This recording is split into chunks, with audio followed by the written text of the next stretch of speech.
ഇന്ന് നമ്മൾ കഴിഞ്ഞ ദിവസം പറിച്ച കാന്താരി നമുക്കിന്ന് അച്ചാറിടാം.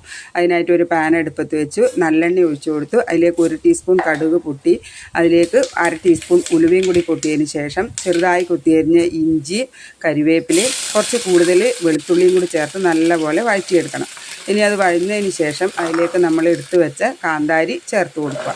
അപ്പോൾ ചേർത്ത് കൊടുക്കും കുറച്ച് ദൂരം മാറി നിൽക്കണേ, അത് പൊട്ടിത്തെറിക്കും. നല്ലപോലെ വന്നതിന് ശേഷം നമുക്ക് അതിലേക്ക് 1 ടീസ്പൂൺ മഞ്ഞൾപ്പൊടിയും 1 ടീസ്പൂൺ കായപ്പൊടി, 1/2 ടീസ്പൂൺ ഉലുവപ്പൊടിയും കൂടി ചേർത്ത് നല്ലപോലെ ഒന്നും കൂടി ഇളക്കുക. അതിന് ശേഷം വേണ്ടതെന്ന് വെച്ചാൽ നമ്മൾ ഇതുവരെ ഉപ്പ് ചേർത്തിട്ടില്ല. അതിനാവശ്യമായ ഉപ്പും കൂടി ചേർത്തിട്ട് പുളിക്ക് വേണ്ടിയിട്ട് ഞാൻ വിനാഗിരിയാണ് ഒഴിക്കുന്നത്.